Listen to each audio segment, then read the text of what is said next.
Hi everybody and welcome back. Let's talk a little bit about walking and how we can use that, or how that is used in the arts to create power. I practice the three main internal arts, Xing Yi, Tai Chi, and Bagua. I really enjoy getting into the study of how we're using these methods to train the body, right? And so what are the concepts that we're using? Because they're meant to be looked at as parts of the whole, in my opinion. Yeah, you can train Xing Yi on its own, Bagua on its own, Tai Chi on its own, but my lineages, a lot of the teachers that I've worked with, and the way I like to look at it is that they're all part of a whole. They are part of a bigger picture, right?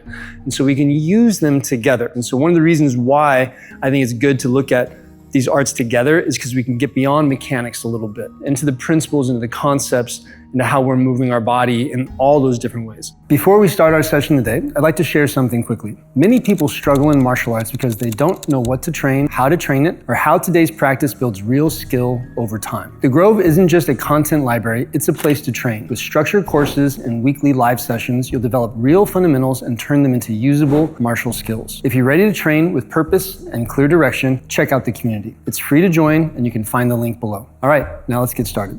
The basic Tai Chi footwork. Let's start there, okay? Basic Tai Chi kind of movement footwork is gonna have a rolling quality to it, finding our center. The root is coming up and projecting out, right? Like our ocean stepping. This can be used to find all kinds of movement, this gentle rolling motion. If we then look at, go backwards in time, right? So like maybe perhaps older art, Shingi, they're looking from this concept of a spear. And when they move forward, it's with very clear forward intent, like that spear is being driven, right? And all different ways to look at this, but we're looking really clearly with that forward intent. And then Bagua, which is probably the one that's most known for walking, is walking the circle, right? Here, each of these steps taking us around the circle. Now, whether it's the Tai Chi sort of ocean stepping or the Shingi, forward movement, it's still sort of an aspect of walking, an aspect of moving our feet and our hands together with patterning.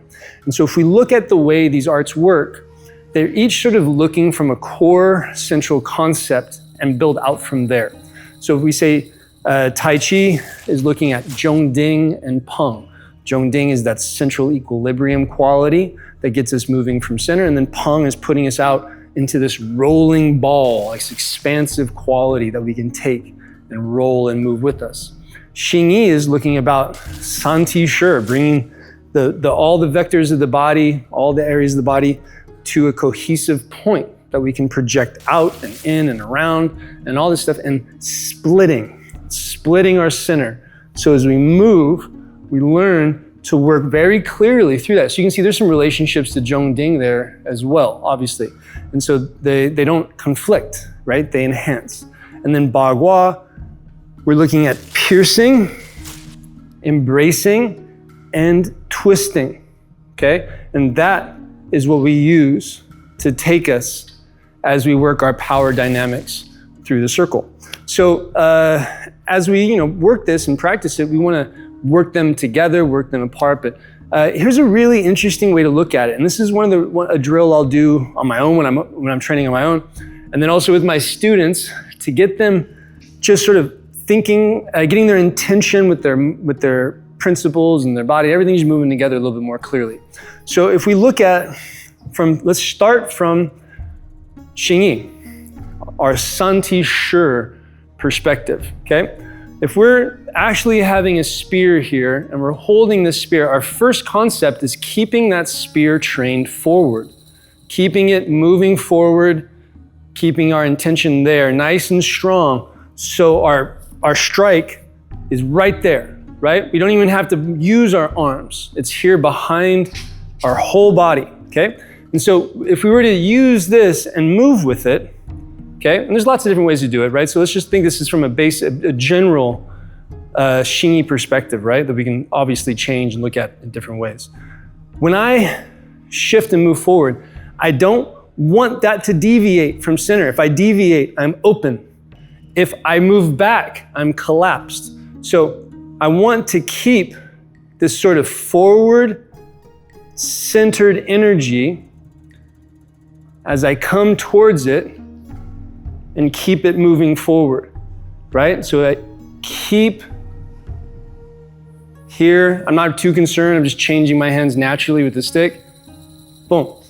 So each time I move forward, if I don't change my feet, here, I can feel that. Okay? Right out through the tip. Splitting. Okay? Keeping everything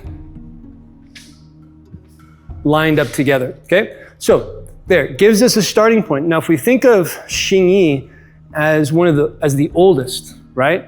The idea of mind into our practice. It's this concept where now martial artists are starting to think that we can take our intention and use that to shape our training, shape our strength into something new, right? There's always been this idea of, in Chinese martial arts, of, animal styles, Mantis, tiger, all this kind of stuff, where you're sort of copying something.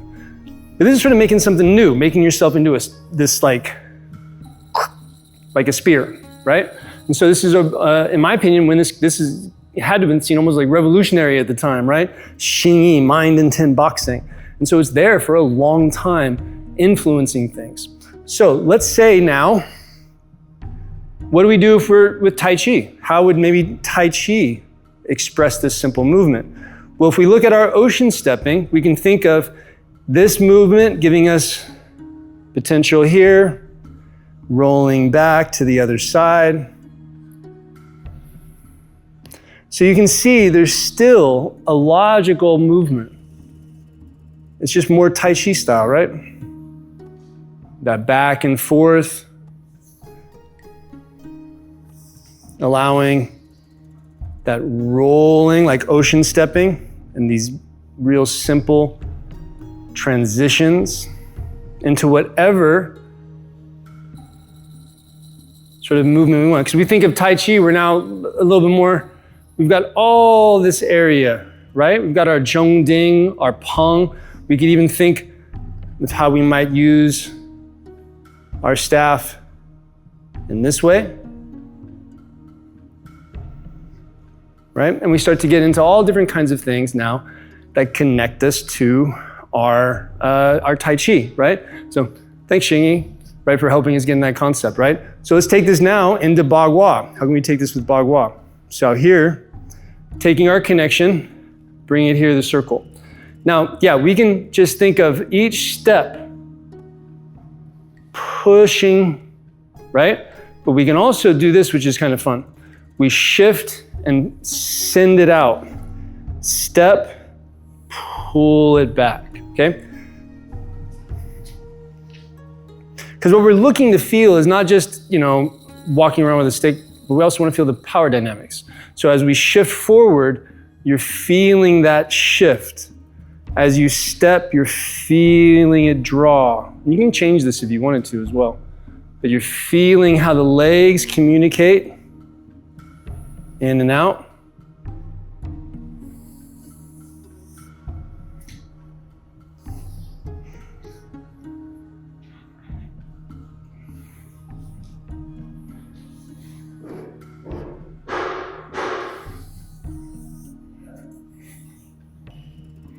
And so how is this going to help our practice? Well, this is getting much more connection between the arms, feeling it between the hands, getting that work communicating all the way throughout the body with those three harmonies. And so then the idea is, now, right, we don't need that. Whether we're doing our Xing Yi and we're trying to feel just that projection out, we're doing our Tai Chi, we can feel that come to the hands, right? A little bit more as we start to understand the relationship and the coordination on more of we're starting from, let's say, a different perspective, from that perspective of intention. What are we working with? What are we trying to build? How do these things relate together, right? And I actually personally see and feel a lot of overlap between certain concepts.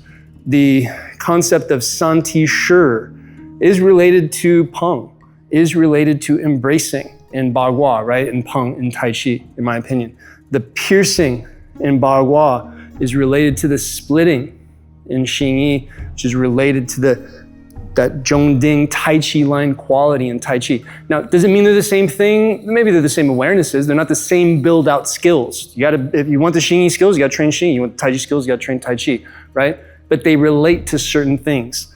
Find center, harmonize the 3 external, 3 internal harmonies, and just get into the feeling of the body doing it. Feel those mechanics build out. And so you can feel what's happening from the inside out. And you're gonna see how these different areas can really help one another and support your practice, okay? And have fun with it. I'll see you next time.